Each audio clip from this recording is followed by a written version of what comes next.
Good morning everyone, welcome to the next lecture. इस lecture में हम कंटिन्यूटी इक्वेशन को ड्राइव करेंगे थ्री डायमेंशनल केस के लिए। तो इसमें हम एक फ्लूइड एलिमेंट को लेंगे, उस फ्लूइड एलिमेंट पे हम कंजर्वेशन ऑफ मास प्रिंसिपल को अप्लाई करेंगे और उसकी हेल्प से हम डेरिवेशन करेंगे। ठीक है, तो मान लेते हैं ये फ्लूइड एलिमेंट है। ठीक है, और इस फ्लूइड एलिमेंट में ये हमारी एक्स डायरेक्शन है, ये हमारी वाई डायरेक्शन है और ये हमारी जेड डायरेक्शन है। ठीक है, मान लेते हैं ये फेस क्या है, ए बी सी डी, और ये फेस है आपका E F G and H. ठीक है, तो ये हमारे फेस हो गए। अब इसमें एज्यूम करते हैं कि जो ये एलिमेंट है उस फ्लूइड की डेंसिटी क्या है, rho. Rho is the density of the fluid element, density of fluid element. अब इस फ्लूइड एलिमेंट की डायमेंशंस लेते हैं। सपोज ये एक्स डायरेक्शन में इसकी डायमेंशंस हैं dx, y में dy एंड z में आपकी dz।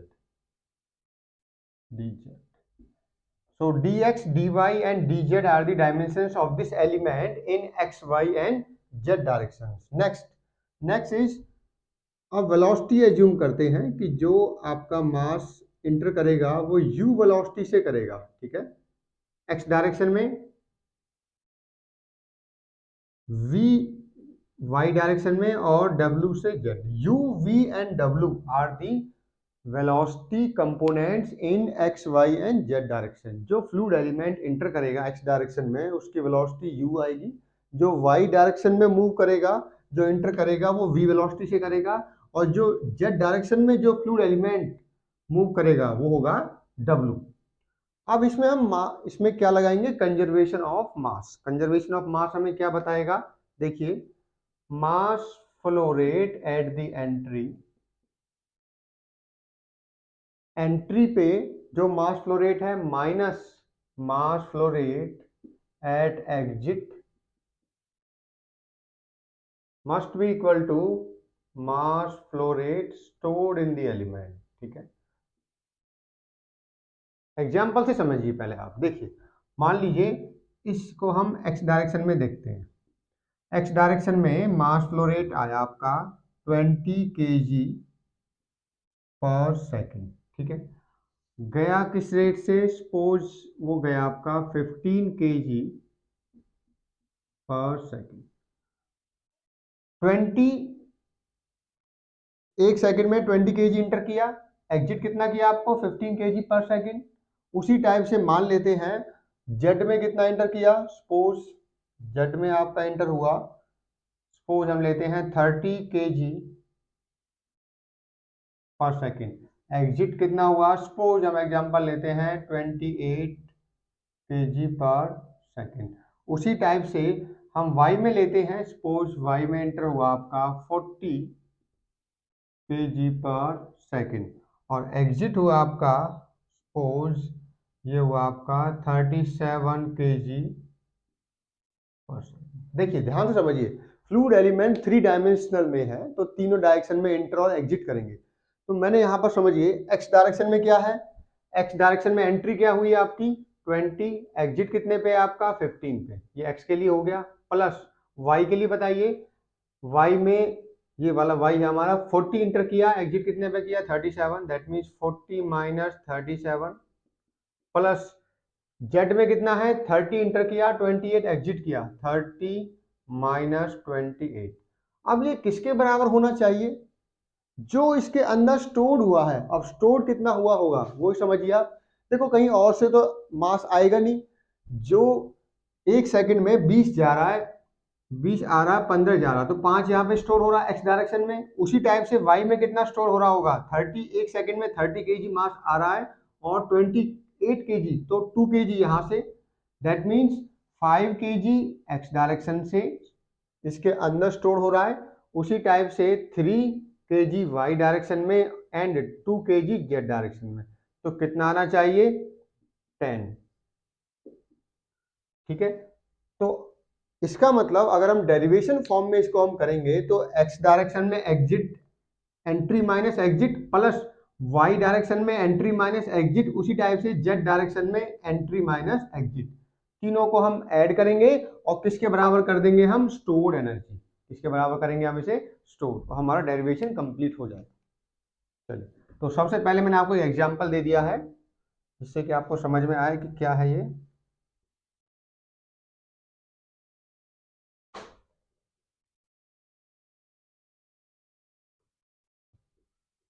अब हमें एग्जाम्पल फॉर्म में लेना पड़ेगा ये, तो हम लेंगे किस फॉर्म में लेंगे इसको, हम देखिए मास फ्लो रेट मान लीजिए इंटर कितना हुआ m डॉट एक्स, एग्जिट कितना हुआ m dot x plus del by del x into m dot x into D x. देखिए मैथमेटिक्स में हम सीखते हैं कि जहां पर भी चेंज होता है तो उसको हम डिफरेंशियल चेंज ले लेते हैं। तो मुझे नहीं पता कि एंटर कितना हुआ और एग्जिट कितना हुआ, तो मुझे मुझे इतना आइडिया है कि कुछ चेंज हुआ होगा, चेंज नहीं हुआ होगा तो ये वैल्यू क्या हो जाएगी आपकी, जीरो हो जाएगी। तो मैंने माना कि इसमें डिफरेंशियल अमाउंट चेंज हुआ है, तो ये डिफरेंशियल अमाउंट नेगेटिव भी हो सकती है, इसकी वैल्यू पॉजिटिव भी।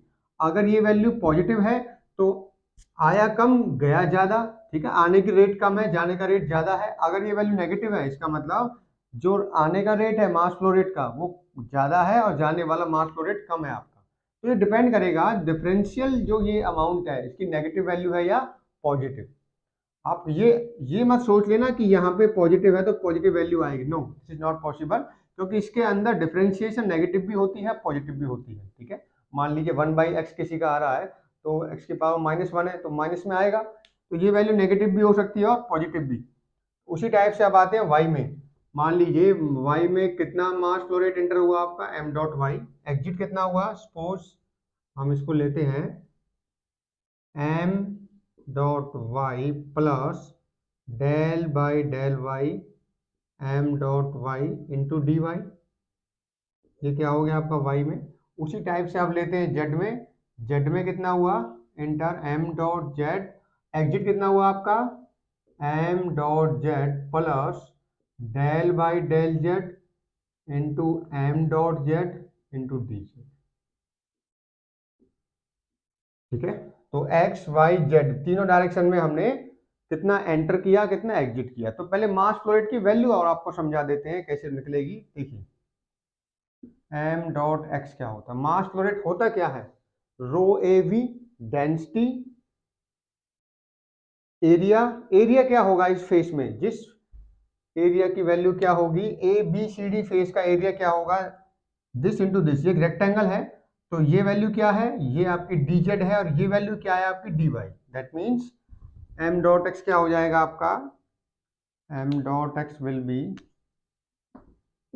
m डॉट एक्स रो, ठीक है, D Y D Z into velocity, कितनी वेलोसिटी से इंटर कर रहा है एक्स डायरेक्शन में u, तो ये हो जाएगी हमारी m डॉट एक्स की वैल्यू। उसी टाइप से m डॉट वाई की वैल्यू क्या होगी, अब y डायरेक्शन में आप आइए, कौन सा फेस है ये वाला, इसका एरिया क्या होगा, ध्यान से समझिए, ये वाला फेस है जो यहाँ से आ रहे हो आप, ये फेस है B E H C, B E H C, ये फेस है हमारा y वाला, तो इसकी वैल्यू क्या होगी D x into D Z, D x into D Z, तो ये हो जाएगा rho D x D Z into V, Y direction में किस वेलोसिटी से है, किस वेलोसिटी से एंटर कर रहा है हमारा v, उसी टाइप से m डॉट जेड क्या हो जाएगा आपका rho D x into D Y into W.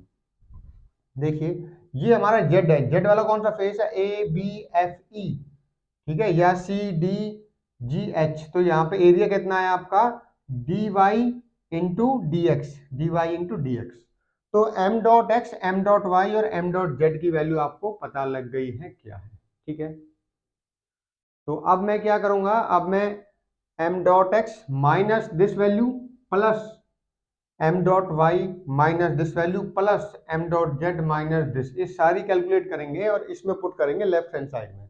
तो पहले हम x डायरेक्शन के लिए निकालते हैं, किसके लिए निकालते हैं, 4x डायरेक्शन, एक्स डायरेक्शन के लिए एंट्री और एग्जिट का सब्ट्रैक्ट करते हैं, तो m dot x minus m dot x, ठीक है, ये वाला m डॉट एक्स, ये एंट्री पे हो गया m डॉट एक्स, एग्जिट पे कितना है m dot x plus del by del x into m dot x into D x, यही वैल्यू है हमारी x डायरेक्शन के लिए। m एंट्री पे क्या है m डॉट एक्स, एग्जिट पे क्या है आपका m dot x plus del by del x into m डेक्स, ठीक है। अब देखिए ये इससे कैंसिल आउट हो जाएगा आपका, ये वैल्यू क्या आ जाएगी minus del by del X m dot x into D X. अब m डॉट एक्स क्या है minus del by del X, m dot X की वैल्यू अभी आपको बताई है rho D Y D Z into D X, ठीक है। तो ये हमारा आ गया x डायरेक्शन में। उसी टाइप से जब मैं y डायरेक्शन में निकालूंगा तो वैल्यू क्या आ जाएगी minus del by del Y rho D x D Y D Z, ठीक है। तो सिमिलरली करके आप x के लिए निकाल दिया, y और z डायरेक्शन में आप कर सकते हो। मैं इसको यहां से रब कर देता हूं,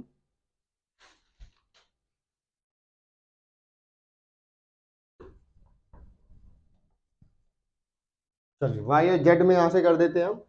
4 y डायरेक्शन सिमिलरली कर दीजिए आप, similarly 4 y and z direction, y और z डायरेक्शन में क्या हो जाएगा आपका, पहले y के लिखिए 4 y direction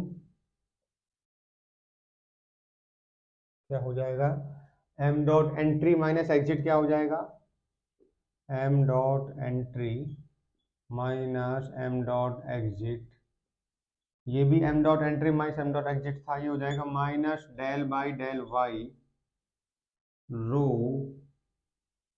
D x D Z into D Y.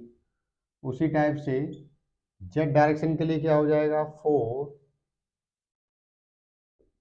z direction m dot entry minus m dot exit equal to minus del by del z rho D x D Y into D Z, ठीक है। देखिए ये क्या आ गया 1 equation 2 equation 3, तो equation 1 plus 2 plus 3 क्या हो जाएगी लेफ्ट हैंड साइड हमारी, ठीक है। तीनों को ऐड करोगे तो क्या आ जाएगा, इसे मान लेते हैं equation number 1।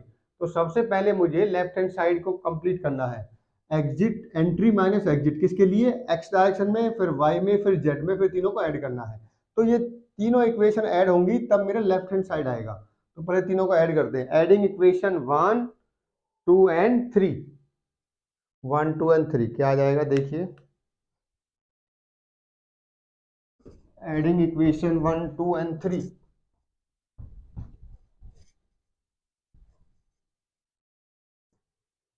Adding equation 1 2 and 3, equation 1 2 and 3 को आप ऐड करोगे तो ये वैल्यू आएगी आपकी minus del by del x rho D Y D Z into D x plus minus, तीनों में माइनस है तो माइनस ही कर लेते हैं, ठीक है, minus del by del Y rho D x D Z into D y minus del by del Z rho D x D Y into D Z, ठीक है। तो ये हमारा आ गया entry minus exit by adding equation 1 2 and 3, ये हमारा आ गया एंट्री माइनस एग्जिट। तो ये वैल्यू किसकी है हमारी entry minus exit, this is the value of, this is the value of m dot entry minus m dot exit, ठीक है। तो ये कंप्लीट वैल्यू आ गई हमारी m dot entry and m dot exit. अब क्या निकालते हैं, अब निकालते हैं राइट हैंड साइड को। देखिए लेफ्ट हैंड साइड हमने निकाल ली है, तीनों पहले x डायरेक्शन में एंट्री माइनस एग्जिट किया, फिर y डायरेक्शन में एंट्री माइनस एग्जिट किया, फिर z डायरेक्शन में मास फ्लो रेट को एंट्री और एग्जिट किया। ठीक है, अब देखते हैं कि स्टोर कितना है। देखिए m डॉट स्टोर, ये इस एलिमेंट का वॉल्यूम क्या है, dx dy dz। तो टाइम के रेस्पेक्ट में जो मास है वही तो चेंज होगा। देखिए टाइम के साथ धीरे धीरे बढ़ता चला जाएगा आपका, तो कितना होगा, rho into DV. Rho into DV, मास क्या होता है, डेंसिटी इंटू वॉल्यूम। वॉल्यूम क्या है, यहाँ पे स्मॉल वॉल्यूम है क्योंकि एलिमेंट लिया मैंने स्मॉल dx dy dz, तो वॉल्यूम को क्या लिखाऊंगा मैं, dv। तो यहाँ से क्या हो जाएगा, ये del by del T into rho dx dy and dz। ठीक है, तो this is your left hand side, this is your right hand side. Adding equation, sorry, equating equation या putting the value of equation B and C in equation A, putting the value of equation B and C in equation A, और वहां से आपका ये solve हो जाएगा। पहले आपको रिपीट कर देता हूं क्या किया मैंने। पहले एक फ्लूइड एलिमेंट लिया, फ्लूइड एलिमेंट पे मैंने सभी डायमेंशंस आपको दिखाई कि x डायरेक्शन में u वेलोसिटी है फ्लूइड एलिमेंट की, y में v है, z में w है, डायमेंशंस dx dy dz लिया हमने। उसके बाद हमने इस पे कंजर्वेशन ऑफ मास को अप्लाई किया। कंजर्वेशन ऑफ मास ये बताता है कि मास फ्लो रेट एंट्री पे minus mass flow rate exit पे जो होगा वो किसके बराबर आना चाहिए, कितना मास फ्लो रेट स्टोर हो रहा है एलिमेंट के अंदर। ठीक है, तो पहले हमने एंट्री माइनस एग्जिट को निकाला x डायरेक्शन में, फिर y में, फिर z में, तीनों को ऐड किया।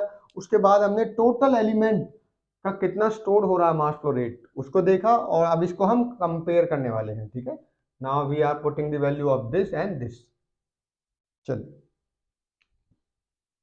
अब इसको रब कर देते हैं।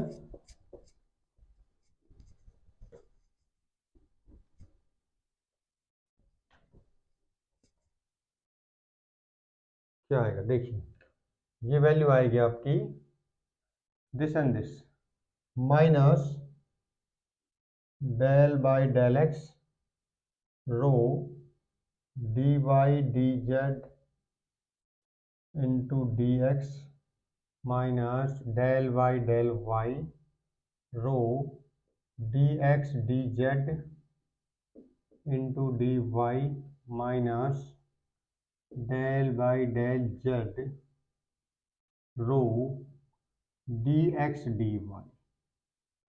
ठीक है, अच्छा इनमें u है, सभी में u भी है, सॉरी। ठीक है, देखो मास फ्लो रेट क्या था हमारा, u भी था इसके अंदर। ठीक है, तो u v और w ऐड कर देना आप इसमें। यहाँ पे आएगा u, यहाँ पे आएगा v, और यहाँ पे आएगा w। ठीक है, तो ये क्या हो जाएगा, इसको रब कर देते हैं इसको,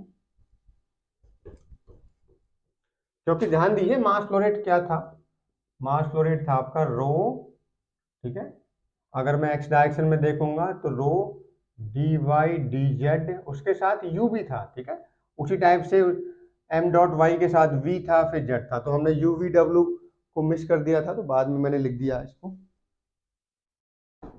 देखिए अब वैल्यू पुट करते हैं इसकी, तो ये वैल्यू आ जाएगी minus del by del x rho u, ठीक है, D Y D Z into D x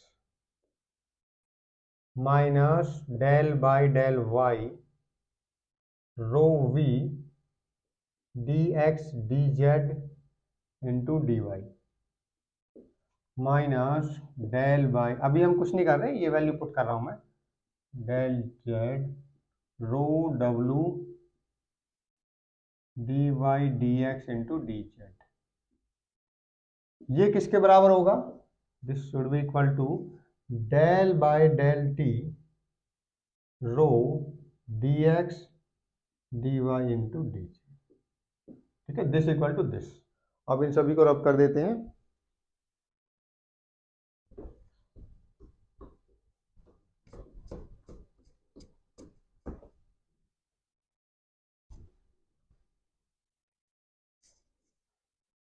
okay, तो this is left hand side, this is right hand side. देखिए सभी के अंदर dx dy dz कॉमन है, तो सभी में कैंसिल आउट कर दीजिए, तो क्या बचेगा, minus del by del x into rho U D x D by D Z cancel out हो जाएगा, minus del by del Y rho V minus del by del Z rho W equal to del by del T into row.